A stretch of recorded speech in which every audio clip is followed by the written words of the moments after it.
I never thought cooking curry would get someone a criminal record, but thanks to my HOA president, that's what happened to her, not me. My name is Nathan, and I've lived in Willow Creek Estates for 3 years. It's a nice neighborhood with neat homes, trimmed lawns, and one power-hungry HOA president named Susan Harper. Most folks stayed away from Susan, but I became her target when I started cooking global dishes during the pandemic. It started one Tuesday evening when I made an Indian curry. The recipe used cumin, coriander, and spices that made a strong smell. I had windows open and the kitchen fan on full, but in our townhouse community, smells can drift. I was halfway done cooking when my doorbell rang so hard, I thought something was wrong. I opened the door to Susan Harper, her blonde hair perfect despite the late hour, dressed like she was going to a business meeting. Her face showed disgust, like my curry smelled awful. "What are you cooking?" "The whole block smells like a foreign restaurant," she snapped, wrinkling her nose, trying to look inside my house. "I've had 3 complaints already." I smiled, doubting her story. "I'm making curry, Susan. It's almost done. The smell will fade soon."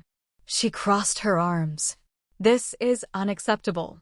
HOA rules say you can't make smells that bother neighbors. This is a nuisance." I'd read the rules before moving in and knew they didn't ban cooking smells. "Cooking dinner isn't a nuisance, Susan." "Now, excuse me, I need to check my stove before it burns." As I tried to close the door, Susan stuck her foot in. "I'm not done. As HOA president, I'm giving you a formal warning. Do this again, and you'll get fines." I stayed calm but firm. "You can't fine me for cooking in my home. That's not how it works. Please move your foot before this gets awkward."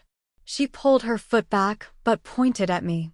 "You haven't heard the last of this," she said, her voice sharp for something as simple as curry. I didn't know how right she'd be.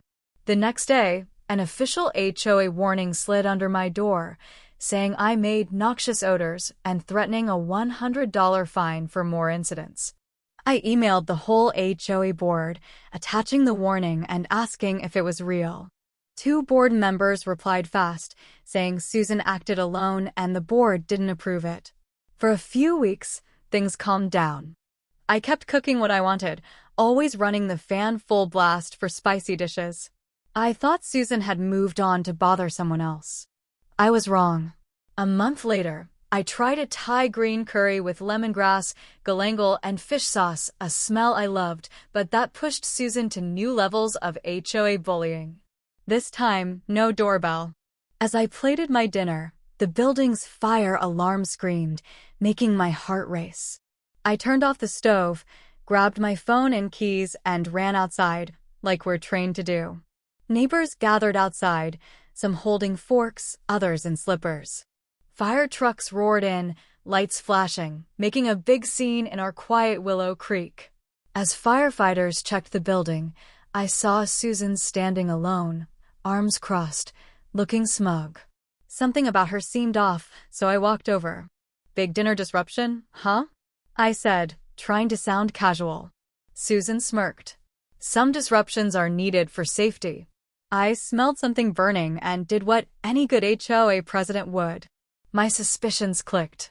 "You pulled the alarm because of my cooking," she hissed. "Your weird food experiments hurt everyone's quality of life. If you won't follow community standards, I have to act." I was shocked, but stayed calm. "Susan, pulling a fire alarm with no emergency is illegal. It's not okay for cooking smells." She waved me off. "Don't be dramatic." I smelled burning. Better safe than sorry. Just then, the fire chief came out and said there was no fire, just strong cooking smells. Neighbors headed back inside, many annoyed at the pointless evacuation. I walked to the chief. "Excuse me, chief," I said politely. "I know who pulled the alarm, and it wasn't for a fire. It was because they didn't like my cooking." The chief's face got serious. "That's a big claim. False alarms are dangerous and illegal. Got proof?" "She admitted it to me," I said, nodding at Susan, who was trying to sneak away. "And the building cameras probably caught her." The chief signaled a firefighter, who stopped Susan before she reached her unit.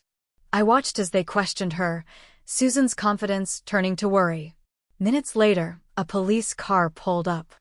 I didn't expect it to escalate so fast, but false alarms are a big deal in Maple County. From where I stood, I saw Susan waving her arms, her voice loud as she tried to explain to a stern police officer. I couldn't hear everything, but words like community standards and foreign smells floated over, showing she was making it worse. The officer wrote on a notepad, likely a ticket. Susan's face turned red, matching her fancy shirt. When the officer gave her the paper, she stared in shock, then glared at me so hard I stepped back. The next day, the community got an email from the HOA board, not Susan's usual account, calling an emergency meeting to talk about recent events and leadership issues. Curious about Susan's consequences, I went. The Willow Creek Community Center was full. Susan wasn't there. The board secretary, a retired judge named Henry, started the meeting and got straight to it.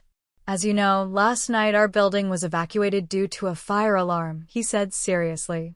The fire department confirmed it was a false alarm, pulled on purpose by our president, Susan Harper. The crowd murmured. Henry went on, his voice strong.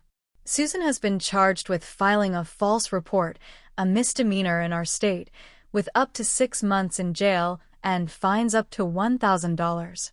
The city may also charge her over $2,500 for emergency costs. The room went quiet as the news sank in. Henry cleared his throat. After an emergency board meeting last night, we voted to remove Susan Harper as president, effective now.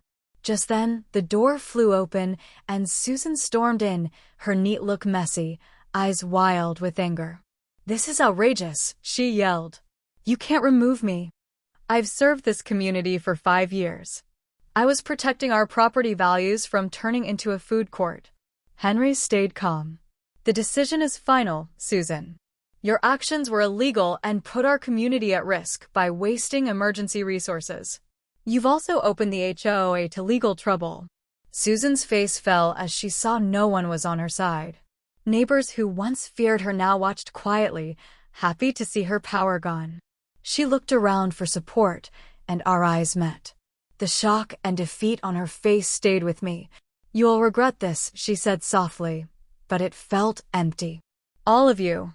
With that weak threat, Susan walked out, her heels clicking on the floor, fading away. 2 weeks later, I heard through neighbors that Susan took a plea deal, a $750 fine, 100 hours of community service, and $2,300 to the fire department. The judge wasn't impressed by her claim of protecting community standards. Susan now had a criminal record over my curry smell. I saw her outside the Maple County Courthouse, picked up by her husband, Tom. Her perfect makeup couldn't hide her embarrassment as neighbors stared and whispered. For once, Susan had no words. Life in Willow Creek went back to normal, but better. A new HOA president, Clara, was fair and kind, focusing on community, not control. I kept cooking my curries, and neighbors even started asking for recipes, some joining me for dinner. The air felt lighter, free of Susan's bullying. My kitchen became a place of joy, not drama, and I knew we'd all moved past her petty reign for good.